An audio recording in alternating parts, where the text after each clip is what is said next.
the Pope of Pop Cinema. This is just one of the affectionate titles given to famed director and producer Roger Corman, a Hollywood icon beloved not only by legions of exploitation and independent cinema fans, but also by numerous individuals working within the industry, many of whom owe their career to the man. As an extremely prolific producer, with today over 400 credits to his name, and primarily working in the wild B-movie market, Corman became known for giving young, talented cinematic upstarts their first jobs in the business, both behind and in front of the camera, launching the careers of actors like Jack Nicholson, Peter Fonda, Dennis Hopper, Bruce Dern, and Sylvester Stallone, and directors like Martin Scorsese, Ron Howard, Joe Dante, James Cameron, and Francis Ford Coppola. His own directorial efforts run the gamut from westerns to teenage gang movies to sci-fi thrillers to biker movies to even LSD-tinged explorations of 60s psychedelia culture. But it's perhaps his series of Edgar Allan Poe adaptations starring Vincent Price for which his behind-the-camera efforts are best remembered. With a career spanning from the 50s all the way to, well, today, Corman has enjoyed the sort of career that many in the movie business could only dream of. And while he might not be the same sort of household name as some of those he mentored, he has in recent decades been awarded with an assortment of the accolades he clearly deserves, with retrospectives at the Cinémathèque Française and Museum of Modern Art, an honorary Academy Award, and even a well-regarded 2011 documentary chronicling his life and career. Still, despite the accolades, even Corman himself would certainly tell you that when you have over 400 movie credits to your name, not all of them are going to be equal in terms of quality. This is true even in the often strange arena of B-movies. For every one of his adored, well-known cult classics like A Bucket of Blood, Little Shop of Horrors, Death Race 2000, Piranha, and Rock and Roll High School, there are numerous other movies lesser known to all but the most dedicated connoisseurs of low-budget cult fare.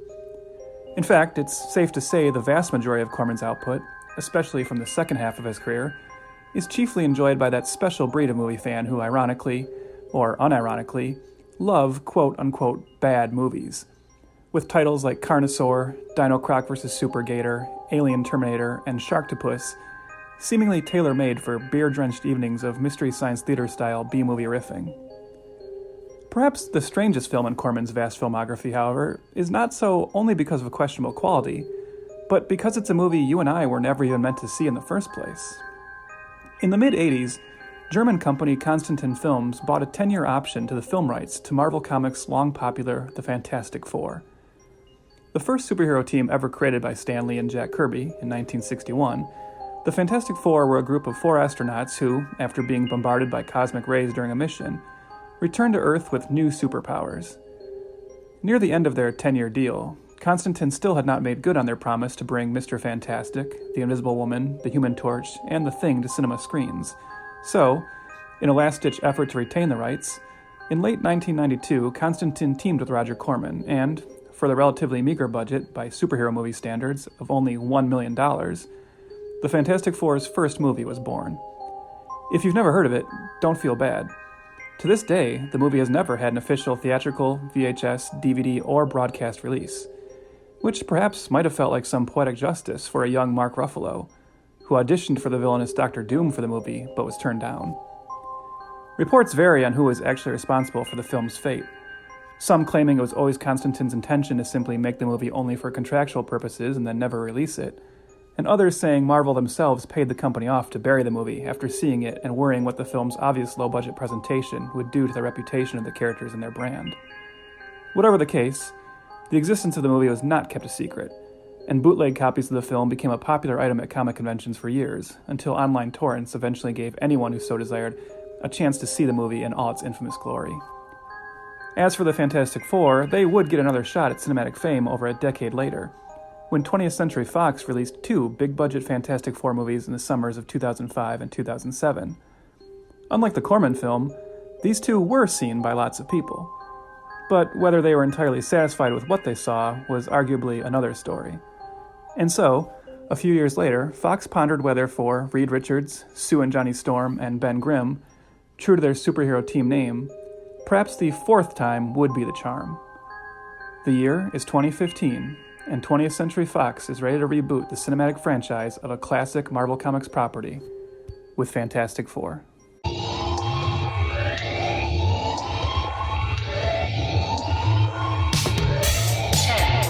9, 8,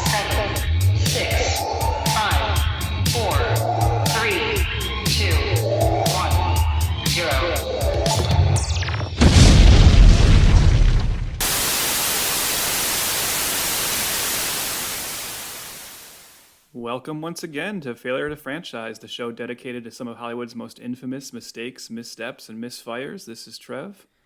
And I'm glad everyone could join us today as we marvel at this doomed movie. We may end up clobbering it without much need for stretching, especially since it flamed out from existence almost immediately, and will almost certainly become invisible from my brain in about 90 minutes. My name's Chris. So you got a problem with cat puns. But what are puns? I don't know what those mean. Okay. Let's. I don't know. I don't know. Well, that's maybe. I don't know if that's going to become a thing. You know. Ooh, a thing. I did it too. Wasn't even trying. Picking up what I'm putting down. I like it. Yes, we are here today to discuss Fantastic Four, or as Fant4stic, commonly known by I was going to say the fans, but what am I talking about? But not just any Fantastic Four, because we are actually talking about, oddly enough, the fourth Fantastic Four movie. Interesting. And I don't think a lot of people realize that. I think most people think of it as the third Fantastic Four movie. Mm-hmm.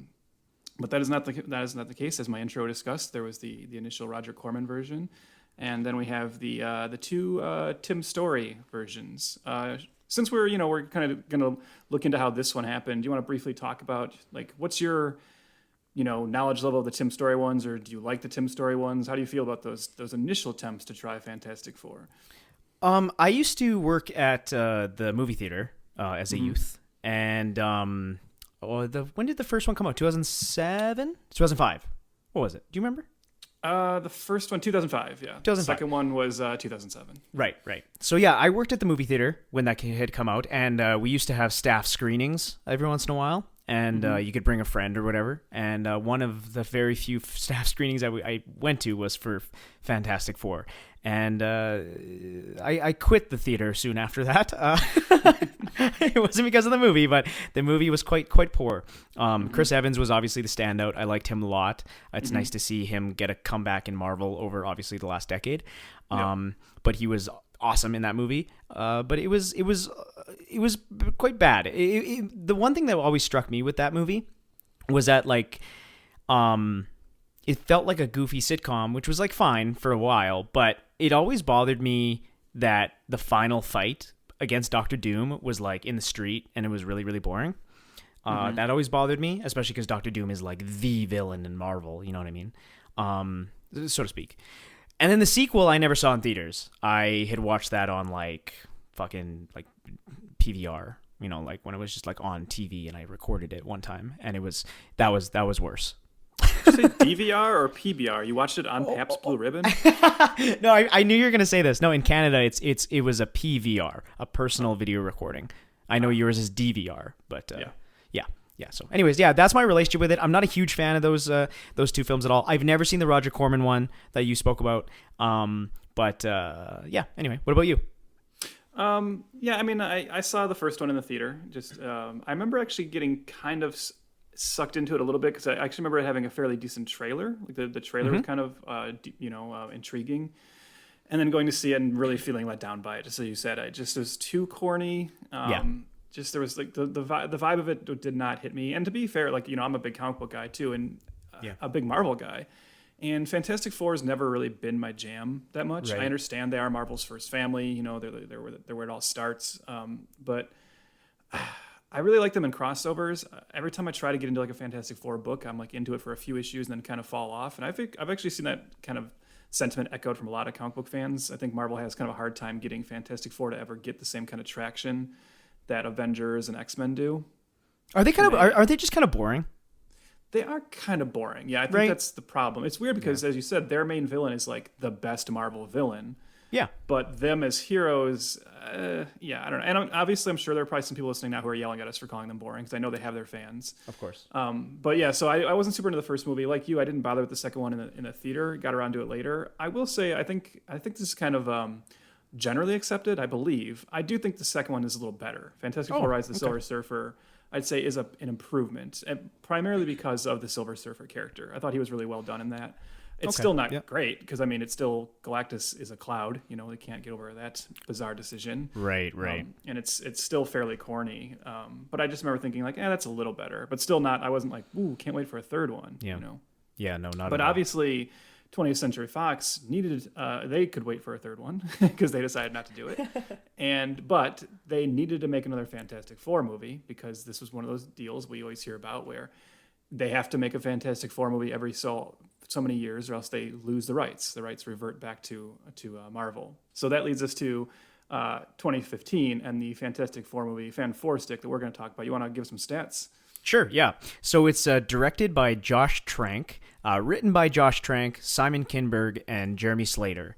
The budget is $155 million. Domestically, it made $56 million, and worldwide, $168 million total. So quite poor, as we always say, and usually that's the reason it's on the show. Yeah. This one has a lot more issues than financial, which we will definitely get into detail about. But yeah, not a hit. The first two movies that we just talked about, the Tim Story directed films, the first one actually did quite well, right? Mm-hmm. Yeah, it did quite well. Yeah, the second one did okay, but just it didn't really add up to the critical reception, right? Well, it's like you look at the timeline, right? And the first one is coming off of where people are starting to get excited about comic book movies again, right? Because of films like Spider-Man and X-Men. And that first one was really riding the wave of. We're back in on this, as a genre. It's starting to pick up steam. But Right. the problem with the second one is that people went and saw the first one. A lot of people saw it, and I think then it was, and especially because it didn't hold up to all the better comic movies that were coming out at the time. And I think something we have to keep in mind for the one we're talking about today, the Josh Trank Fantastic Four, is it comes out unlike those two Tim Story movies. This is a post MCU Fantastic Four movie. Yes.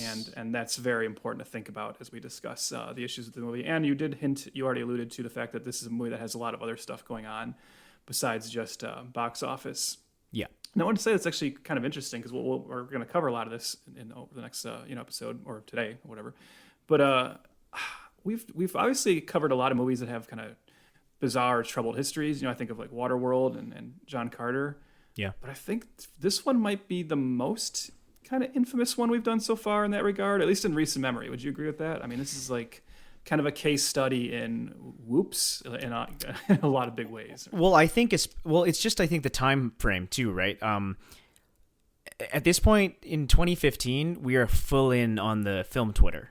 We're full in on the Twitterverse and social media and knowing. And in fact, Twitter has a part to play in the story of this film. So. Yes. Yeah. But like we are knee deep in everybody knows everything about everyone. So I think this one was just heavily publicized of what was going on, and especially by people involved with the film. So it was kind of all out on Front Street comparatively. You didn't really have to do some investigative journalism to learn what was happening on set.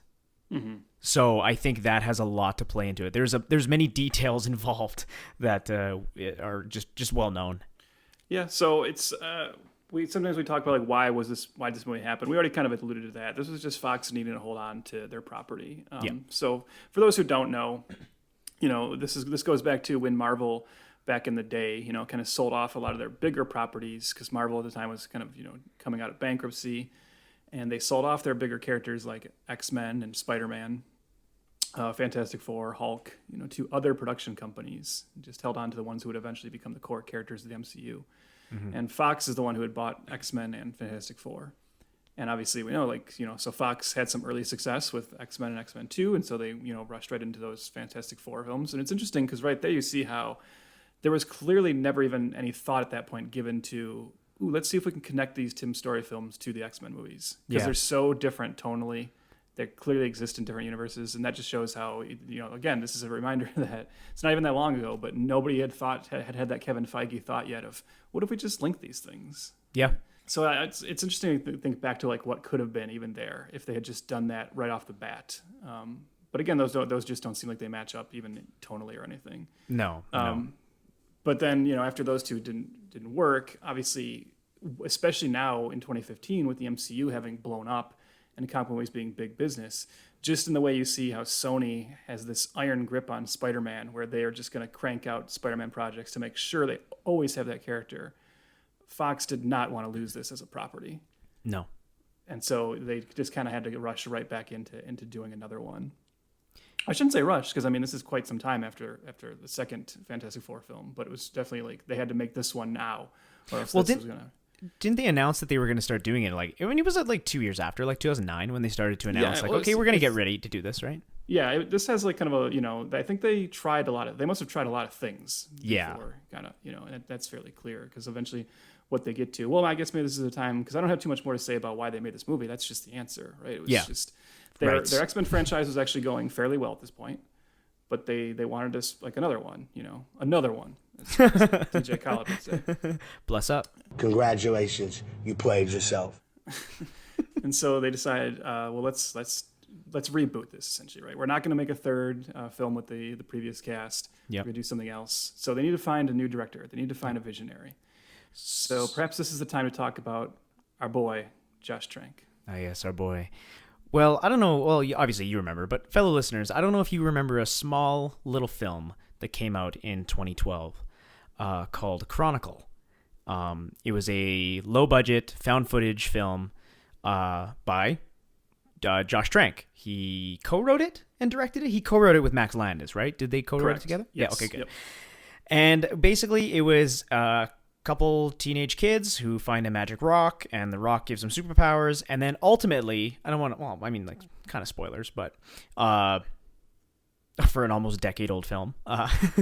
But it's almost like a supervillain origin story. It kind of turns out to be, which was fascinating, and it's quite good. I have only seen it once. I actually own it. I think I blind bought it, and I liked it. I haven't revisited it since. I think because of what I've witnessed from the director after that, but it might taint that. But the movie's good. The movie's really solid. And before that, he did a little like a YouTube video of like a party, and then like a lightsaber fight starts out on it. So he has like a very interesting, like his path to Fantastic Four is actually kind of fascinating, and it's actually the kind of story you hear and you think like, dude, I'm totally rooting for this guy, right? Because he's got like one of those cool kind of like Hollywood stories. Whereas, like you said, when he was young, he made a YouTube video called "Stabbing at Leia's 22nd Birthday." Right. And it was basically, he had this idea that at the time YouTube was full of videos of just people filming fights that would break out at college parties.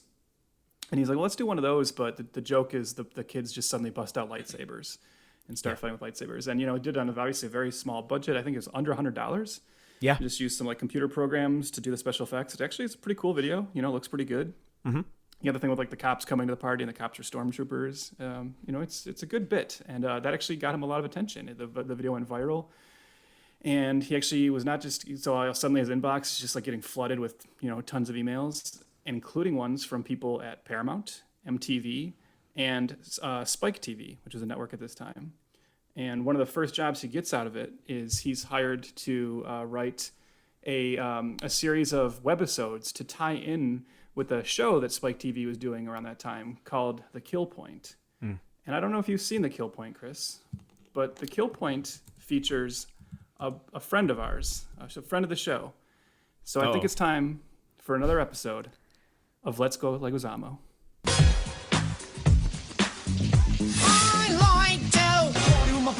Cruising cream, playing 3-card money on these crazy streets. Straight hustler, I'm full of scam and I'm in it. So low to the flow, pick the pocket on a midget. Slick shyster, the best meister. Living life in Miami's vice. Mash, see? Nobody messing with the frog, see? Washing my sign now.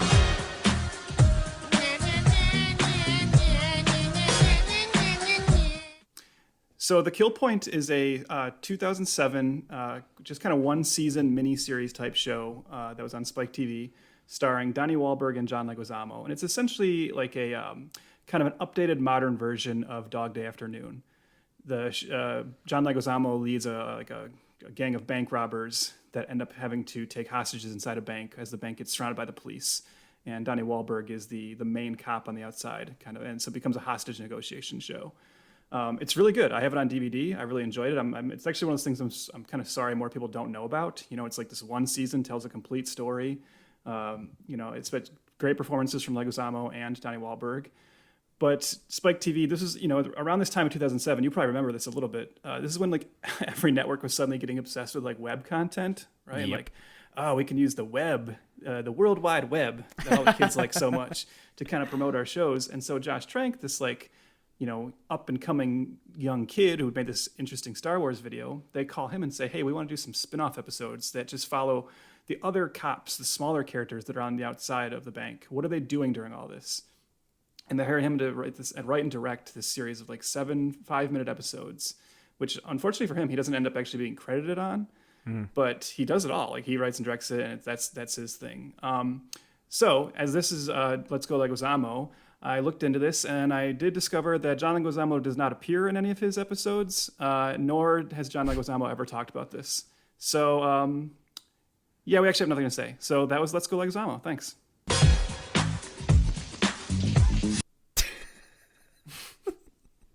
This is the stupidest show we've ever done. Well, look, the people demand Let's Go Leguizamo. You got to give it to them where you can. Yeah, I agree. Yeah. But no, so I mean, at this point, he's got that, and then that's what kind of leads into, not obviously doesn't because he doesn't get credited, but that's when like Chronicle happens. And as you said, Chronicle is a big hit, and you already talked about your feelings about it, but I'll echo it. I love Chronicle. I thought it was like so good when I saw it, especially like that thing of kind of going in with like lower expectations or just like, because I feel like Chronicle hit at a time too where I was kind of already kind of really like losing interest in found footage as a device, as a medium. Absolutely. Right. Yep. And just like, and I think I only went and saw it in the theater because I remember hearing that initial wave of like, no, this is actually kind of good. It started to get some decent buzz, and then going to check it out and kind of being blown away by it. Wait, that's back. Boy, the good old days when we didn't even know who Dane DeHaan was, as opposed to the giant megastar he is today. Yes. Goblin. Yeah. Did they even name him Hobgoblin or Green Goblin, or did they just say Goblin in that Amazing Spider-Man? Oddly enough, I've never seen Amazing Spider-Man 2. No shit. I've seen sections of it, but never the whole thing. I disliked the first one so much that I just didn't bother. Well, I guess we're watching that on our Tuesday movie nights, Amazing Spider-Man 2. Are we? Well, yes. I've seen the Paul Giamatti as Rhino parts. I feel like I've got it. I feel like I've got the gist of it. That is the very last scene of the film, by the way. Yeah. Isn't that weird? Yeah, I know. But yeah, anything else you want to say about Chronicle? You want to talk about how much you love Max Landis? Or? Oh, God. I actually didn't like Max Landis before it was cool to not like Max Landis. I just want to throw that out there. But I have a complicated relationship with Max Landis. I know, you love everything he's done after. Well, no, like my fandom of it, like it's interesting because like first my initial like seeing Max Landis on like online interviews and stuff, he has that like really abrasive, hyper attitude and everything, and I just douchebaggery. Yeah, of course, and being like, ooh, this guy is so annoying, right? And he obviously rubs you wrong. As soon as you see him, right? Yeah. But then actually, like, I did like Chronicle. I did like some of the videos he made for YouTube. I've actually enjoyed some of the other stuff he wrote. I thought the Dirk Gently show he did was really good on BBC. And so I kind of started to get into a weird position of like finding him to be like an annoying, abrasive person, but thinking like, oh, I guess I'm a fan of his writing. Right, like I think his writing is actually pretty decent. Sure. And then I actually thought he would occasionally give out pretty good advice for aspiring writers on like YouTube and Twitter, right? But it was that kind of thing where then when everything about him kind of came out in the open, it's like, okay, that's pretty easy to dump that guy. Yeah, totally. So, but I've read the Chronicle sequel he wrote that the studio didn't want to make. And I do think that actually would have been a pretty cool sequel. But I guess the thing was the studio was like, no, we want a more standard, like, we just want to do the first one again. And Josh Trank wasn't interested in that. It didn't sound like anybody was interested in it. But what happened off of Chronicle is actually, I guess this happened during Chronicle. On post-production on Chronicle, there was already like kind of buzz that it was turning out pretty well.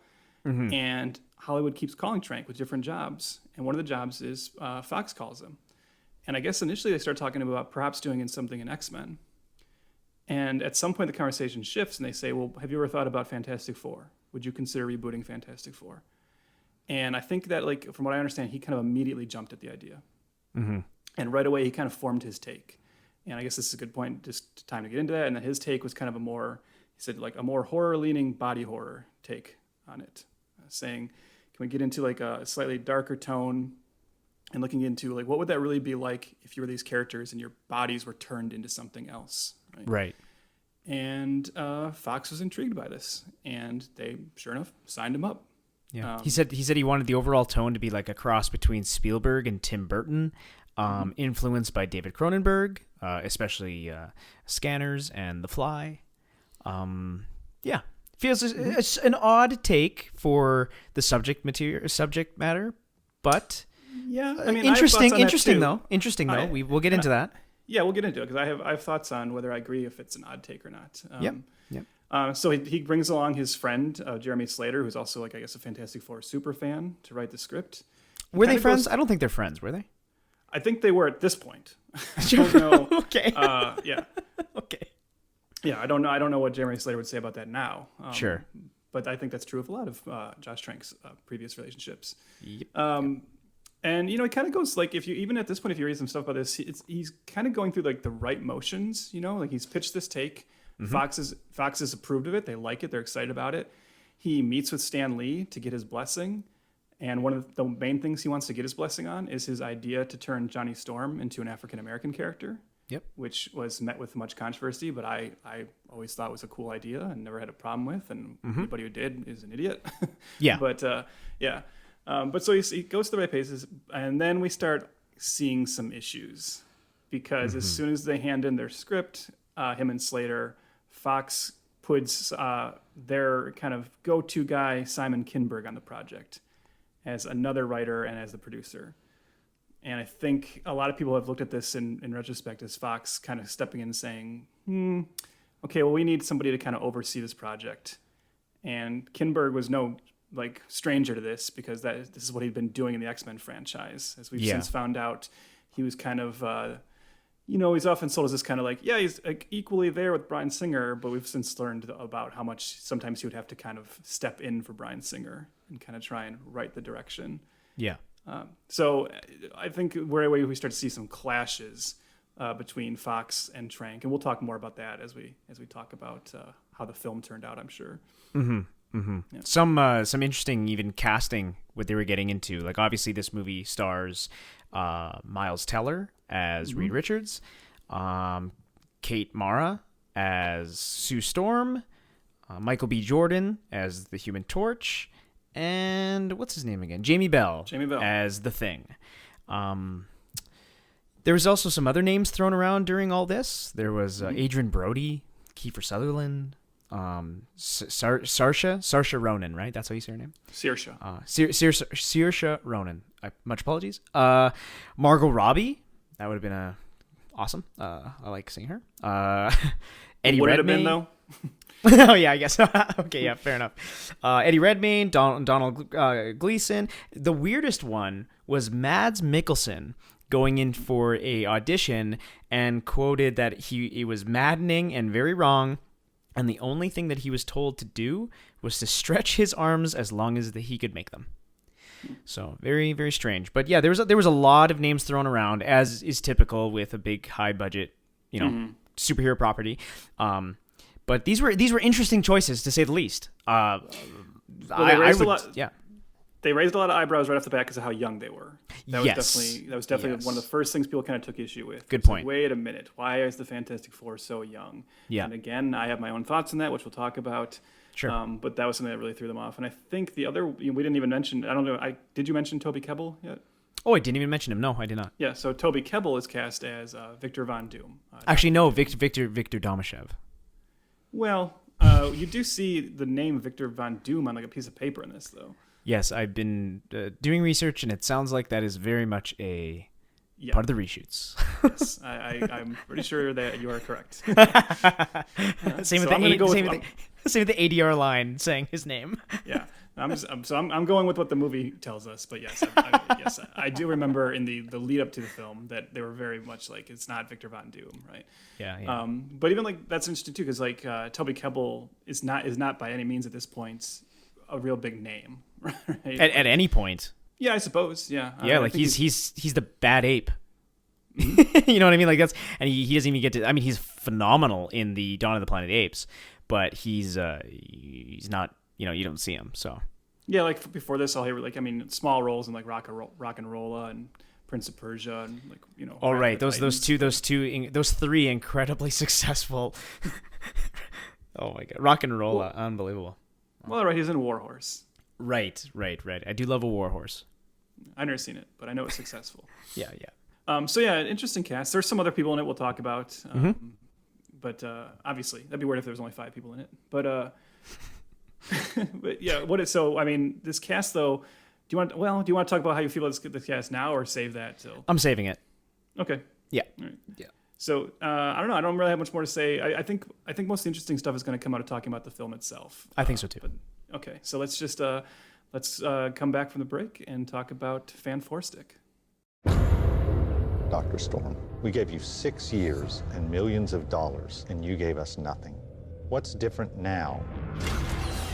Reed Richards. He knows answers to questions we don't even know to ask yet. This is our chance to learn more about our planet and maybe even save it. I want you to meet my daughter, Sue. You want to be famous? I just want my work to make a difference. John, Reed. This guy doesn't take orders well. Yeah, especially from people who say, I don't take orders well. Don't let any of these lab coats give you any crap, all right? Well, if I do, I know who to call. The muscle. I gotta say, it's fun having you here. Really? No. What you've created here is incredible. You guys sure you're in the best shape to be doing this? Yeah. We're good. They just cracked interdimensional travel.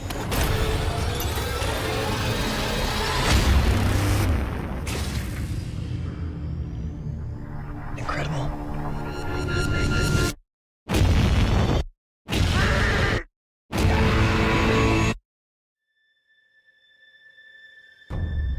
All I want to know is where are my children? 4 have survived. All exhibit unique physical conditions. I just want to fix my friends. You can't fix this. You should use these powers to help people. You opened a door you don't know how to close. You don't know anything about what's coming. What is coming? Doom.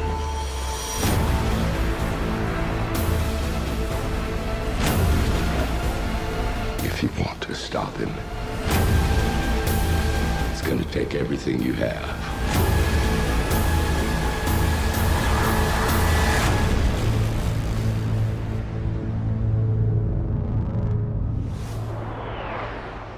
How long until he's in? 2 minutes.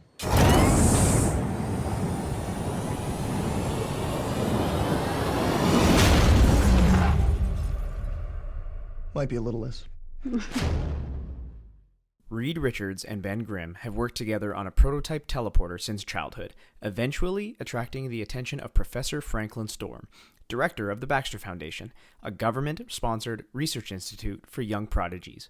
Reed is recruited to join them and aid Dr. Storm's children, scientist Sue Storm and the somewhat reckless technician Johnny Storm, into completing a quantum gate designed by Storm's wayward protege, Victor Von Doom, who begrudgingly agrees to help due to his unrequited feelings for Sue. The experiment is successful, and the facility's supervisor, Dr. Allen, plans to send a group from NASA to venture into a parallel dimension known as Planet Zero. Disappointed at being denied the chance to join the expedition, Reed, Johnny, Victor, along with Ben, use the quantum gate to embark on an unsanctioned voyage to Planet Zero, which they learn is a world filled with otherworldly substances. Of course, there's an accident, in which Victor is left behind as Sue rescues Reed, Johnny, and Ben from the alternate dimension. Once safely back on Earth, it's discovered that Reed, Sue, Johnny, and Ben's molecular genetic levels have been altered, affording them superhuman conditions and abilities beyond their control. Reed can stretch like rubber, Sue can become invisible and generate force fields of energy, Johnny can engulf his entire body in flames and fly, and Ben becomes bigger and develops a rock-like hide, which gives him enhanced strength and durability. These are the Fantastic Four. Yeah, that's Fantastic Four. Yeah. And some viewers of the film might realize that trailer is almost completely different than what you saw in the film. Well, yes, and if you didn't notice it, Josh Trank certainly would have helped you notice it, because the day before this film was released, Josh Trank took to Twitter. We said that Twitter has a place to play in this story. Josh Trank went to Twitter. I believe he was responding to someone who was talking about the already kind of negative reviews that were coming out. And Trank tweeted the following message. He said, "A year ago, I had a fantastic version of this, and it would have received great reviews. You'll probably never see it. That's reality, though." And thus begins the infamous story of Fantastic Four's giant flameout. No pun intended. Yeah. Josh Trank tanking his career. Yeah. So the fallout from this tweet is pretty massive, right? He deletes the message pretty quickly after, but as we now learn, the fallout is fairly immediate. And his career is never recovered. We'll get into more of the fallout. At this point, he was attached to a Star Wars film, and you see that kind of quickly evaporate. It takes him a long time before he makes another movie. They estimated, I talked about the box office in the beginning of this, but they estimated that tweet cost the film at least $10 million on the opening weekend. Because do you believe that? I think there was already so many pairs of eyes on the film and the production that it can't help that the director confirms that it's garbage. Yeah, I wonder. I think there's got to be some monetary. I don't know if I would say 10. Like, that's such a hard thing to even. Yeah, that's you know what I mean. But because it's also the thing where I think people still tend to overestimate the real life impact of Twitter in general, right? People think Twitter is such a big deal, and it's like that's a good point. 2% of the population has and pays attention to Twitter, right? Right. Mind you, Twitter did get your ex-president elected, so true. He has some power. Yeah, and I was trying to remember today, and I couldn't, and I don't know if you can. Like, at what point I guess, as we said, like right away, there was some negative feelings about this movie just from the beginning, because people kind of didn't like the idea. But, that trailer has this kind of particular tone, and there was already kind of a backlash against that, and people weren't happy with the casting. Then we had, and I don't even want to talk about the controversy of the race thing. No, me neither. So me neither. It's boring. So whatever. But it was definitely part of the story, But this movie obviously had a lot of kind of eyes on it from the beginning. But I was trying to remember at what point did the tide really turn, and where this had negative connotations even leading up to release. Like, how early was that? The teaser trailer for sure. Mm-hmm. The teaser trailer was very. I've heard people equate it to the Interstellar trailer. There's been some side by sides for it too, and it just seems so far off the beaten path, which is okay, whatever. But I think it's when they released the theatrical trailer, the big trailer. They released it on a Sunday morning. And it was right before the Lucasfilm, I think, announcement. And I think it was all happening on the same day. And then when Josh Trank was sick, when he said he was sick and he couldn't make the Lucasfilm announcement, that's when I think even in our our friend group was like, okay, something is definitely wrong. Mm-hmm. I think that's probably where it really, really clicked for me, at least. Yeah. How do you miss it? At that point, he was going to direct a Boba Fett movie, and it was fucking huge, and it was only the second Star Wars story after Rogue One being announced. Yeah, and it felt like such a cool that's the thing Hollywood wunderkind who breaks onto the scene with a Star Wars video that he made for under $100 gets to direct the Boba Fett movie. What a great story, right? And if this guy wasn't Josh Trank and that had gone the way it was supposed to, today we would look back on that as oh, that's one of the coolest things that ever happened. Yeah, and for their reason saying he's sick. I've seen stars that are sick that at least send a video message or something. Mm-hmm. You know what I mean? It was just so the writing's on the wall. This guy is being punished. Yeah. Something is up. But anyways, the film itself. Mm-hmm. You always ask me, I got to ask you. First, this is the second time you've seen it, right? Yes. Yep. Okay, same opening here. Weekend. Yep. Mm-hmm. Interesting. Okay. So you take it away. Okay. So, I guess I'll just, because my feelings haven't changed too much since that first time I saw it. So I'm going to come in with a hot take, Chris. You ready? I have the hot take to end all hot takes for Fantastic Four, a movie that is today just infamous, considered one of the worst comic book films of all time, destroyed this man's career, giant bomb. Here's my hot take. This is a bad movie, but it is not an unbelievably atrocious, unwatchable pile of garbage. That's my hot take. My hot take is that it's just bad. Right. And I remember my first reaction to seeing it in the theater, and I was wondering, it often happens, I hadn't watched it in about 5 years or so, sit down this week to watch it, and I'm like, I wonder if like maybe was I just too generous the first time? And I found myself watching it again and being like, yeah, this ain't good, but I still don't get, like if you go on Letterboxd, this has so many 1.5 star reviews, and people are just like, the vitriol against this film is so intense, and I really do feel that this is a movie that is judged more for all the stuff with Josh Trank, all the behind-the-scenes stuff, and for comparing it to other things instead of taking it for what it's trying to be and at face value. And on that level, it's only bad. Right. But what I will say, and this is something I've long said, I know people don't agree with me, but I will still say, I actually think about the first half of this movie is actually good. I like this movie up until right about the halfway point. Actually, when I watched it last time, I paused at the moment I know it goes off the rails, and it like was almost exactly the halfway point of the film. Mm-hmm. And the problem is that second half, and in particular the third act, is garbage. And the problem is the end is so bad that you can't walk away from it like feeling very positive or anything. No matter how well I think the first half goes, we always talk about the importance of an ending. Yeah. And I look forward to talking about like the problems with that second half because there's so much interesting stuff going on here. But I will defend still the first half of this movie, and that means that I think I'm actually defending Josh Trank's version of the movie. I believe. I believe you are. Yes. Yeah. So we'll talk more about that. But how about you? What do you feel about this film? So I never saw it in theaters. I saw it after the fact. I think it had like just been released on Blu-ray, and I watched it. But when I watched it, this is like my little anecdote of the.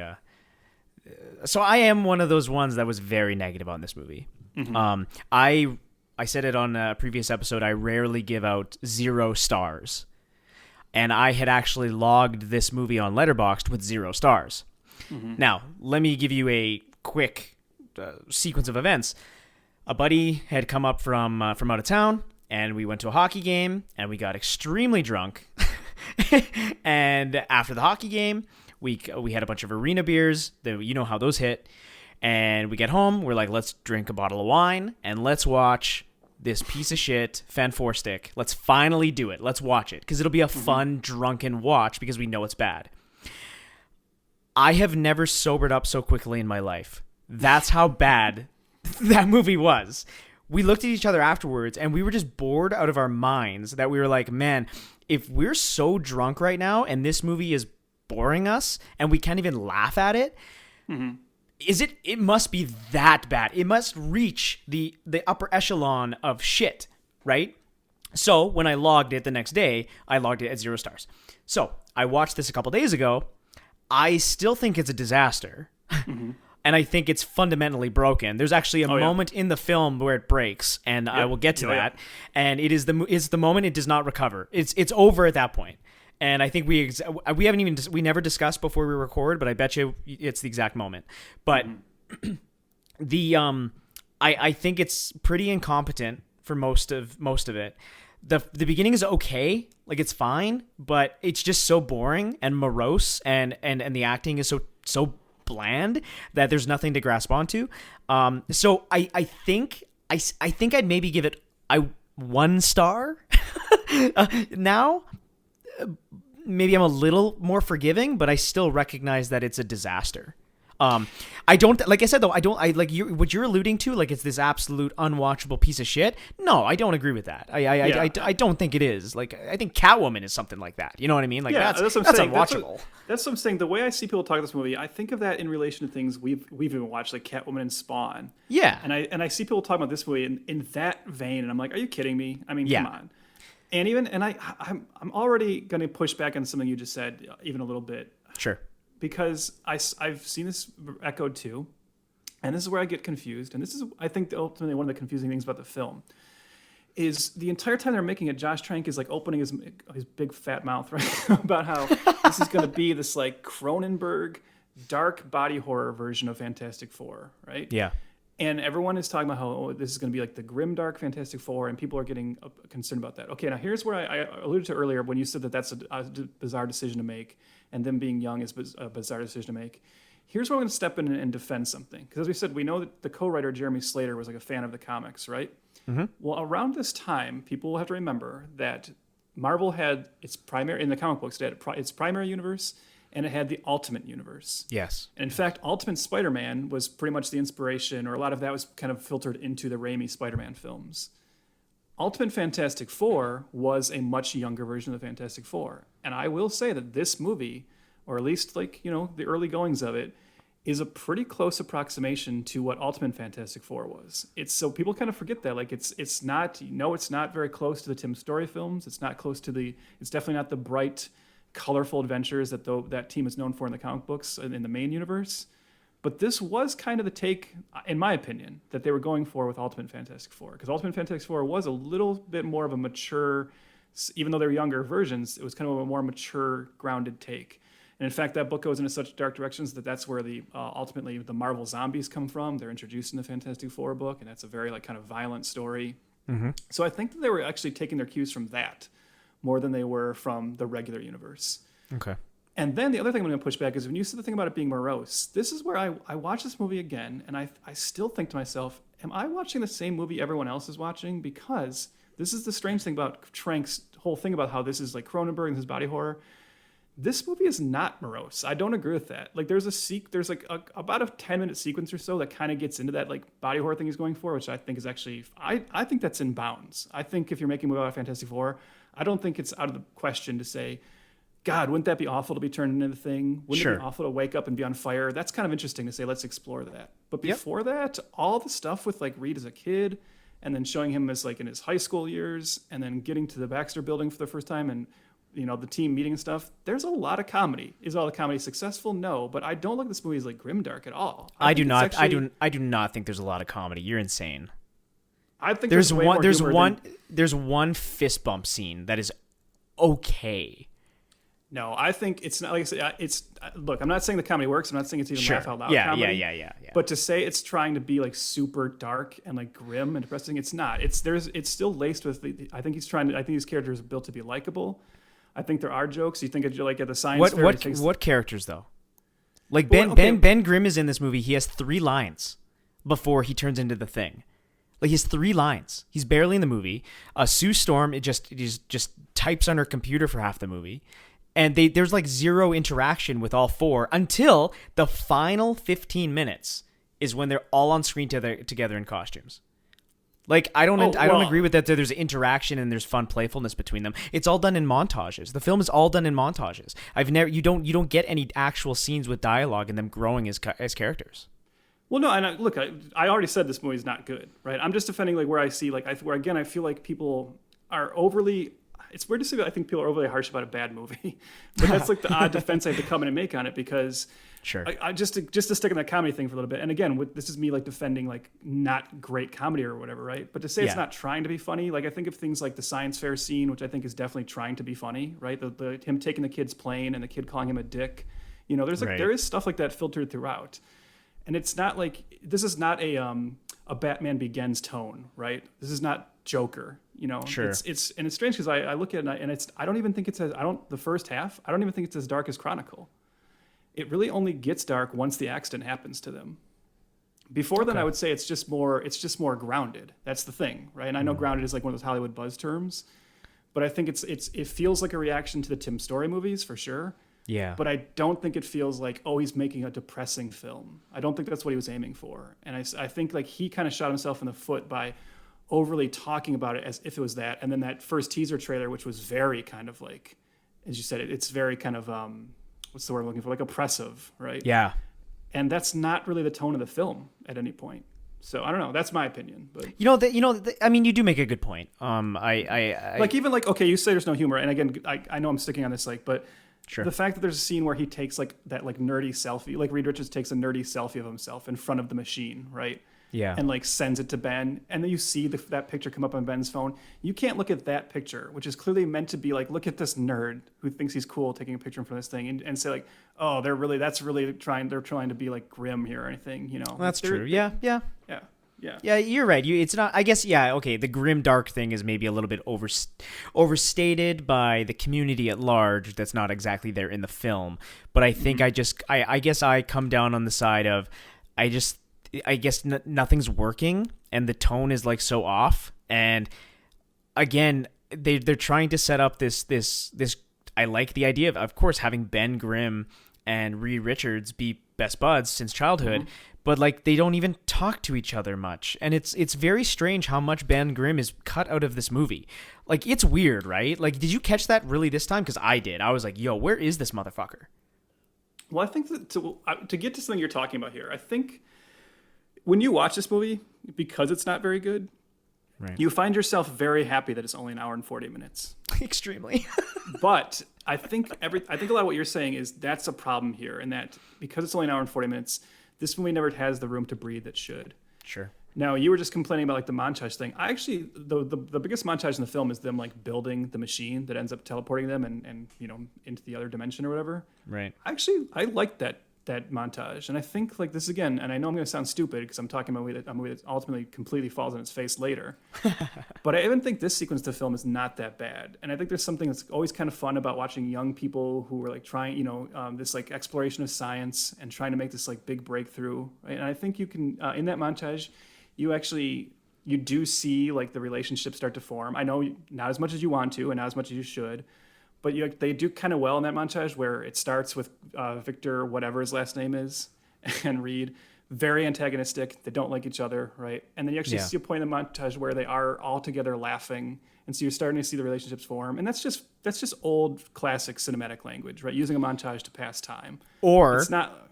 Or it's because they're trying to save this film in the editing room. Maybe, but I don't know. Like you say that, but do you really think there was ever a cut where they're like, let's spend 20 minutes building this machine? I think like there's probably always a rush to get to them becoming the Fantastic Four. I guess and that's so. the thing is like the weird thing about this film is that when they become the Fantastic Four, and that's almost at the halfway point. Yeah. So I have to imagine the initial, especially with the way comic book films were and like the X-Men films at this point and everything else. Yeah. I don't imagine Trank's original idea for this film was it only to be an hour and 40 minutes. I'm guessing there was always more in here. And in fact, Trank has talked about this, right? About how he had so many sequences he had planned in his original script that they just never even filmed. Yeah.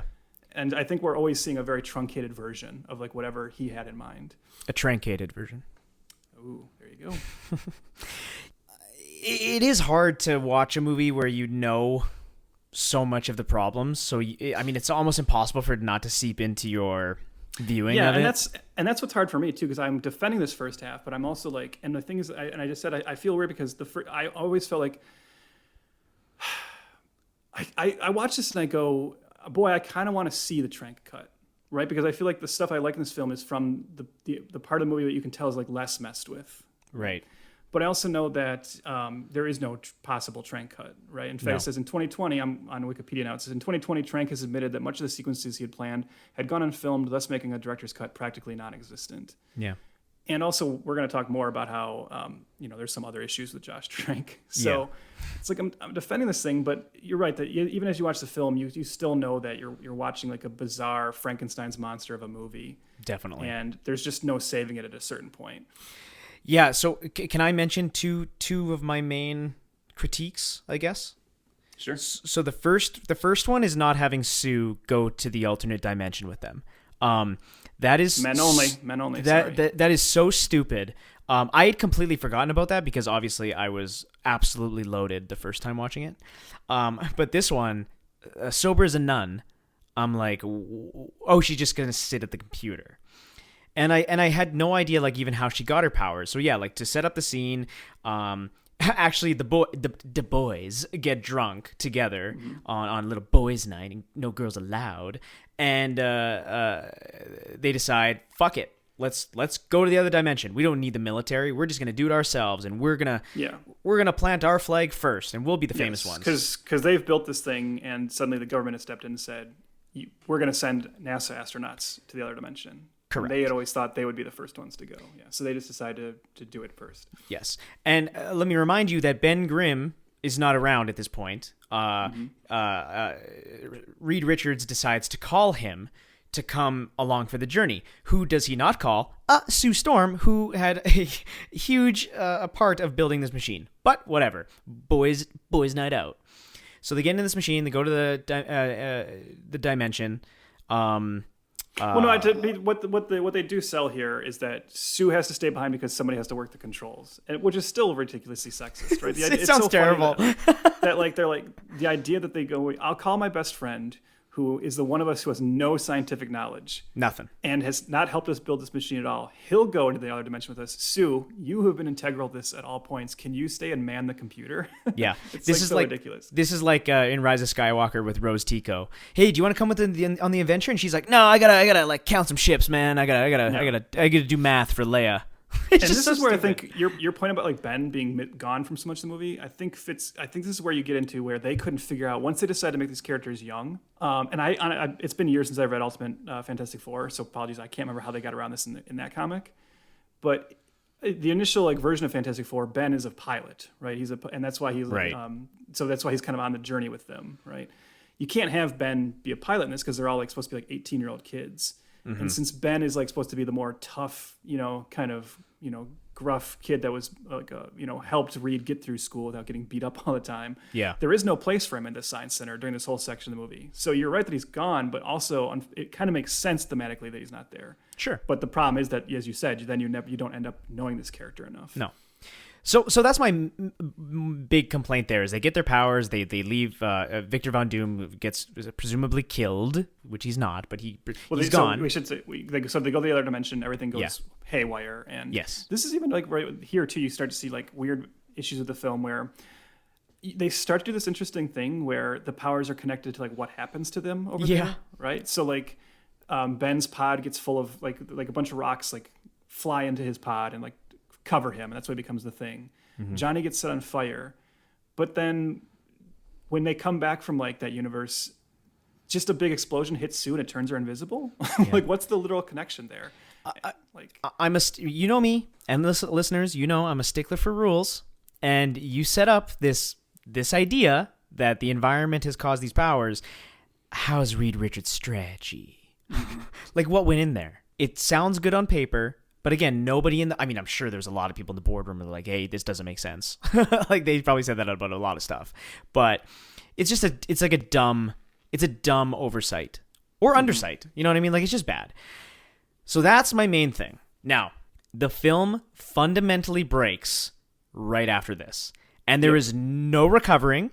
There's no going back. And the movie's complete trash.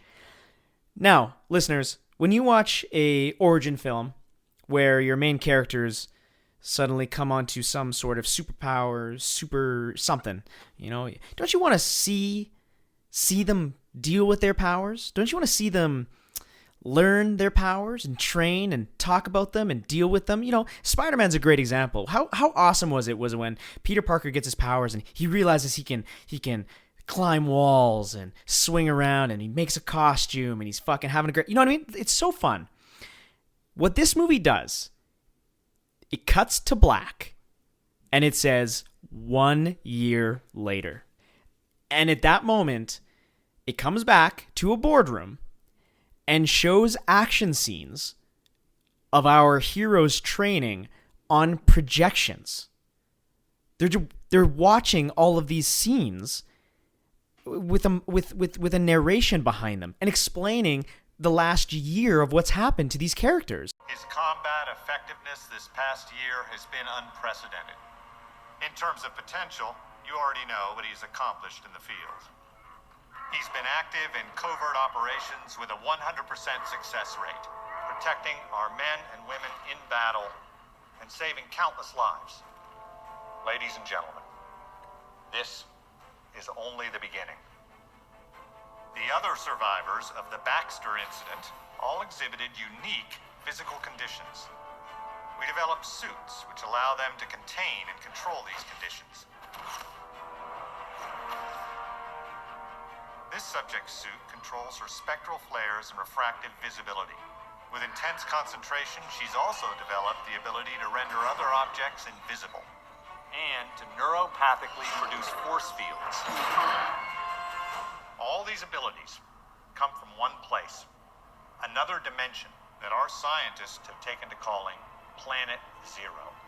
A planet infused with the same energy that transformed these survivors and potentially could transform our military capabilities.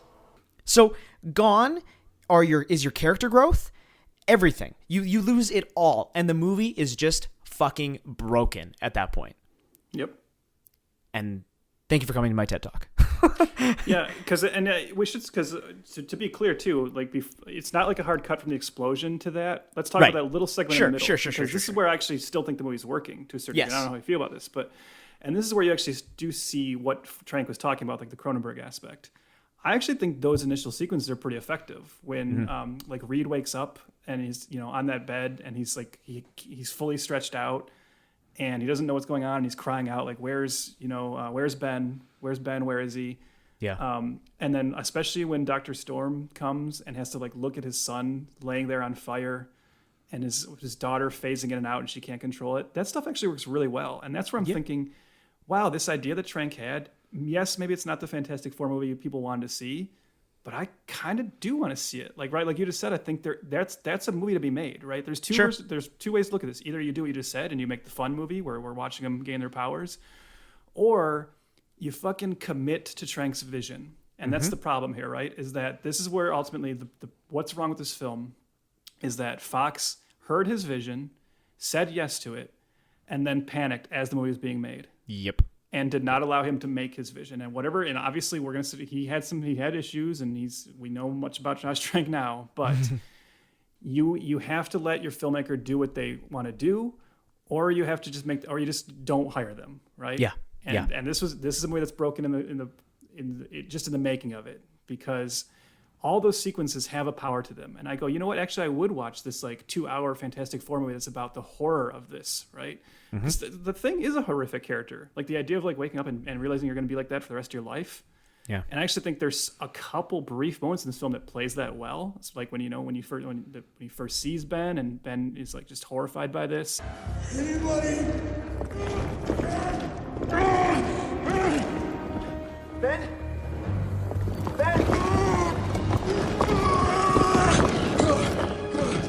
Reed! Oh my God. Ben? Reed, what happened to me? I don't know. But I'm gonna figure this out. Ben! Please! Help me, Reed! Subject 1 has escaped containment. Subject 1 has... Shit! Ben, I'm coming back for you, I promise! No, Reed, help me! Please don't leave me! I'm sorry. Reed, do something, please! And you're right, and then it's that 1 year later cut, and that's the point where you realize you're no longer watching Josh Trank's movie also. Yeah. Because the very next thing you see in that footage is our first peek at dun dun dun the wig. We have to talk about the wig. Yes. Never before in a movie have reshoots been as obvious as they are in this film, because of one special reason.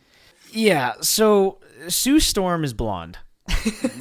Kate Mara is not. And they actually went into filming this movie in general without even... they actually wrapped principal photography without filming the finale. So they actually had no idea how they were going to film, end the movie. They decided to film all the ending stuff in reshoots down the line. They'll figure it out. Obviously, there was some more tinkering along the way. As I kind of alluded to with that trailer you heard, it's very, very different. But at this point in time for the reshoots, Kate Mara had shaved her head. Or at least got really, really short. She had cut her hair off. And you'd think for a $200 million movie or whatever, they'd have a better wig prop person. But no, they get the dollar store blonde wig that seems to change between scenes. I know. That's the thing, is it's not even like there's one bad wig. It's like there's multiple bad wigs. Yeah. Because it's like a different style every time you see her from this point on, too. Oh, yeah. It's a different hair color. It's a completely different type of blonde.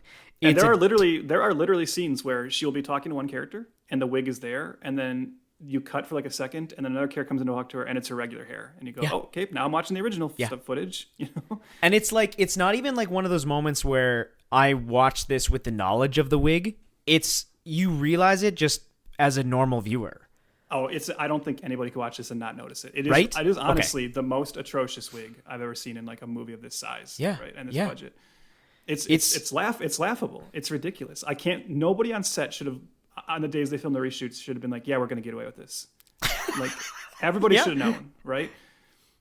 Yeah, it is. It cannot be overstated. And going to what you just said about the movie being fundamentally broken at this point, I don't know if you picked up on this, Chris. There are actually just scenes that are out of order at this point. I particularly noticed this. So there's a sequence where we're learning that in the interim, during this time jump, the government has essentially turned at least some of the Fantastic Four, Ben in particular, and they're training Johnny to kind of be weapons for them. Okay. And even here, I kind of like that as an idea, right? Like, there's some interesting stuff there, right? About how being forced into being like weapons. There's like a strange moment where Ben, or I guess we can start calling him the Thing, because at this point he's the Thing. Yep. He's like, they are sending him on military missions, which, by the way, we saw in the trailer, but never actually see in the movie. Yeah. But he's watching like a post-report video of what he did in some country they sent him to, and it says confirmed kills 43. And it's like, oh, I guess, all right, our hero just killed 43 people on a military mission. Cool. But anyways, during the sequence, there's a scene where the Tim Blake Nelson's character, who's kind of like the government stooge overseeing all this, he's explaining to like the government and to other generals and stuff how they want to use these superheroes, right? And he's got Johnny flying outside of the plane to take down a drone. Right? So Johnny has become the Human Torch, obviously. Michael B. Jordan is the Human Torch now. And he takes down this drone, and then he flies down back into the facility, right? And he lands at the facility, turns off his flame, and is then talking to the guy behind the glass about how, oh, you just beat your previous time a little bit. And he's like, I can go even faster, right?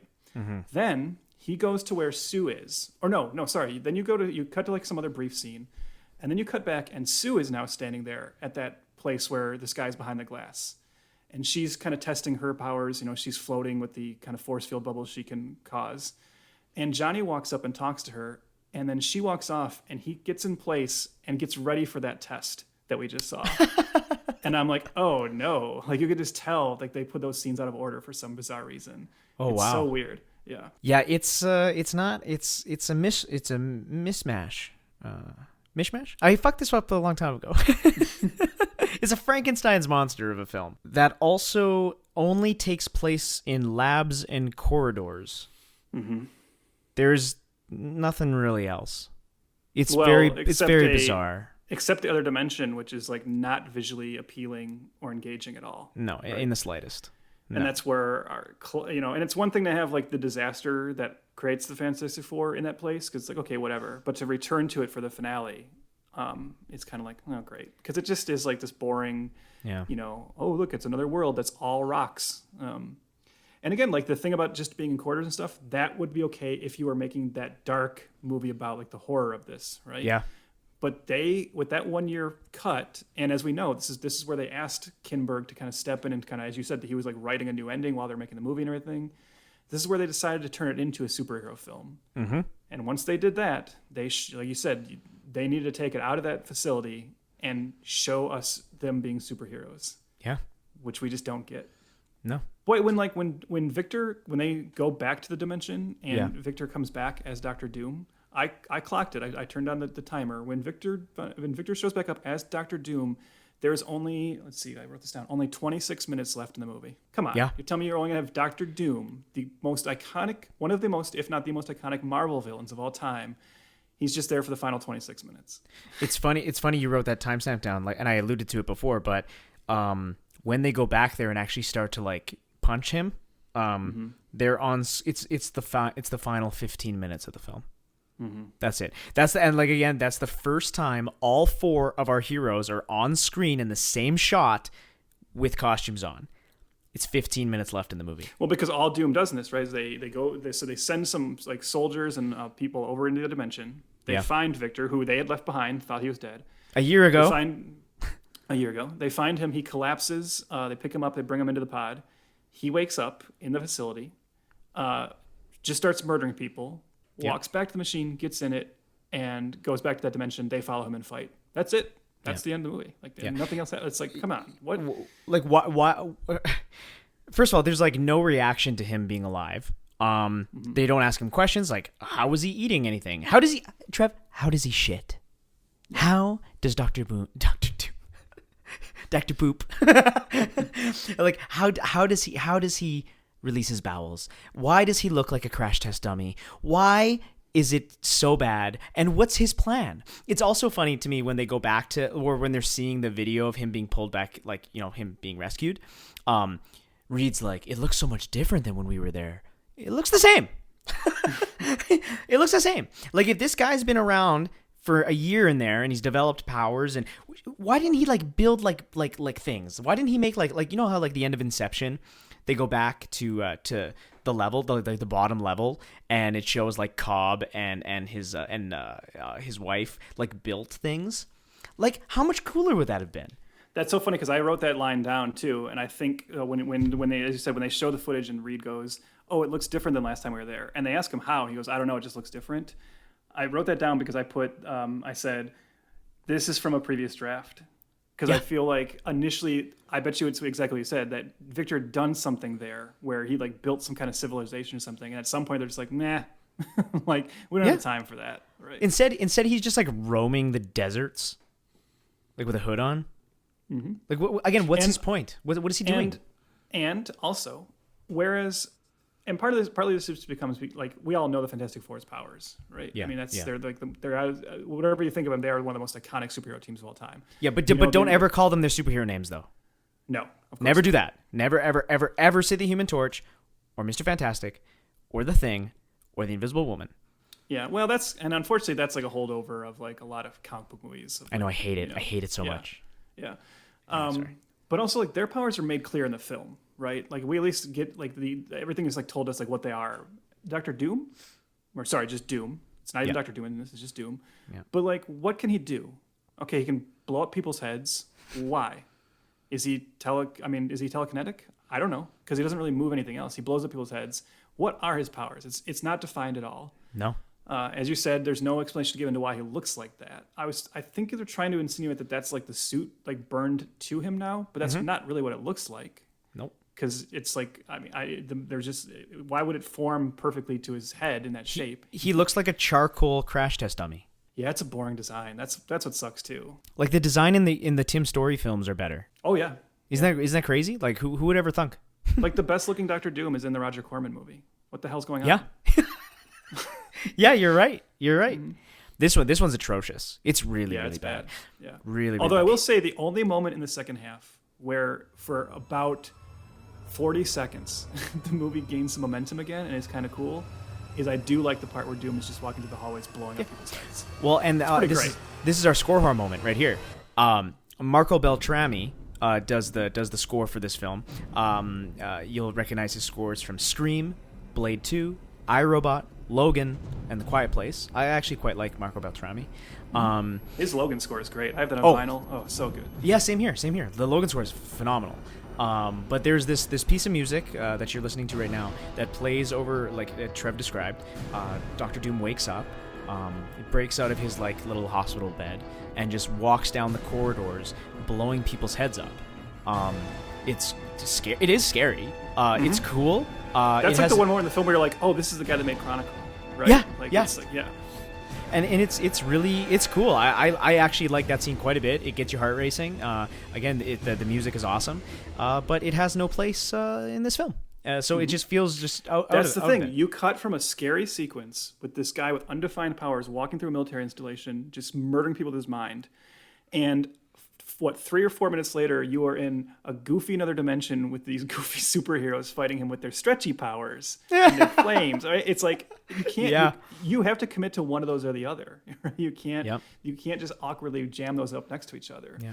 Yeah. That whole finale when they go to that planet, it's like so clear that that's like just not Trank's vision. Like that is so like, oh my god, what am I watching now? And it's suddenly like that tonal whiplash is. I don't know. It's really hard to take. And it's funny, too, because we mentioned how Jeremy Slater and Josh Trank may have been friends a while ago.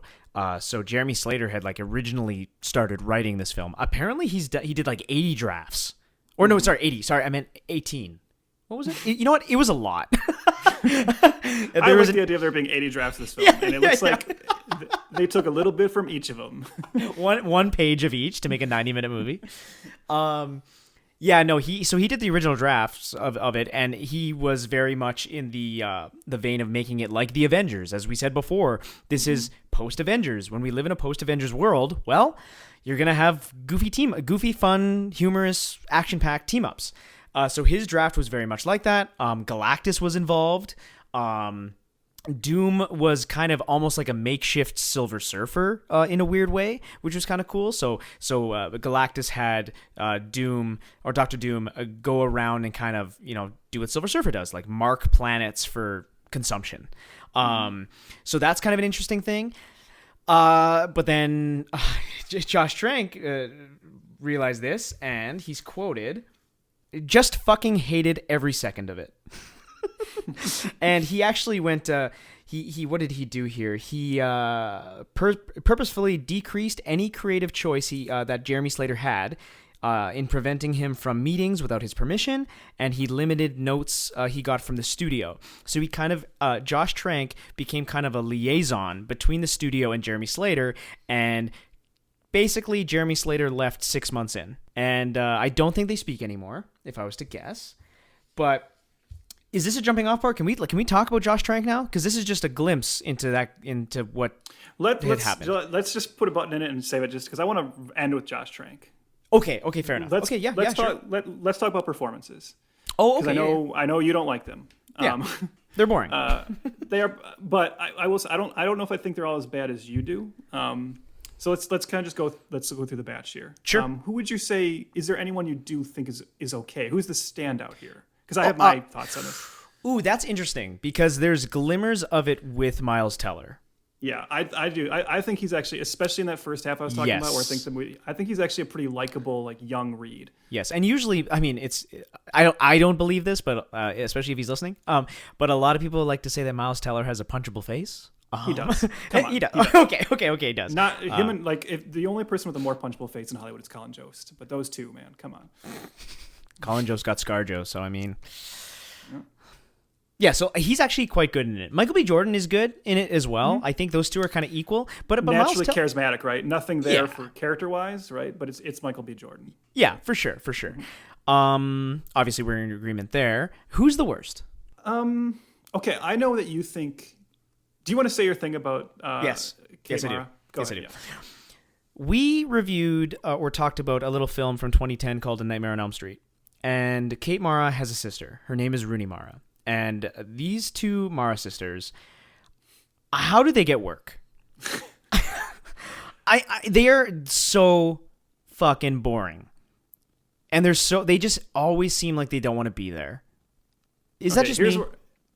Well, I'm sure it's not just you. I'm gonna come in with another of my patented trademark Trevor Snyder half-hearted defenses. Because should we start making a theme music for this part? I'm gonna put something underneath this. We talked during Nightmare on Elm Street about how sometimes Rooney Mara seems like she's probably not a very fun person, right? But I think I've definitely seen Rooney Mara be good in things. You think about like what an impact she made in her brief screen time in The Social Network. I think she's quite good in A Ghost Story. I'm not the biggest fan of David Fincher's Girl with the Dragon Tattoo, but I thought she was really cool as Lizbeth, even though I prefer the Noomi Rapace version. But I won't take it away from what Rooney Mara did with that. And Kate Mara, I will say, I looked up Kate Mara, and I haven't seen much else with her, but I thought she was really good on House of Cards. I got to give it to her there. So, and I was watching her performance again, because you told me that joke or whatever before I revisited the film. So I was kind of watching it, trying to clock her performance, and when I wasn't distracted by that atrocity on top of her head. And what I was kind of wondering is, I don't know for sure, but do you think, is she trying to play this? And I have some, like, I think there was an article that said this too, about how apparently like Josh Trank would like direct them to kind of like be flat. I don't know if you saw that somewhere. But, yeah, I did. Is she trying to play this as if she's on the spectrum? And because I think that might be what's happening here. And not that I'm saying that makes I'm not using that as like the biggest offense, but I feel like her flat kind of because if you notice, there's a lot of scenes where she's not making eye contact with people. Right. I think that they might be playing that a little bit and without like verbalizing it. Yeah, I don't know. Yeah. So I don't know. Yeah. I don't think it's like, I don't really think she's a distractingly bad performance, but she's not. Yeah, it's not. I don't know. It's not hold engaging. on. Is she? Yeah, like she's not. I don't think she's distractingly bad. Like we talked about Spawn. Like I don't think Charlie Sheen's dad is distractingly bad. Well, God, I wish there was a performance like that. Yeah. But like she's just so blah. I don't know. It's not. I do hate like shitting on actors. Like I do feel like I do feel bad. That's my Canadian in me. I feel bad about it. This thing's like none of these are bad actors. So no, I they're think not. This is script, right? What are they doing? And like also it sounds like it might be director too.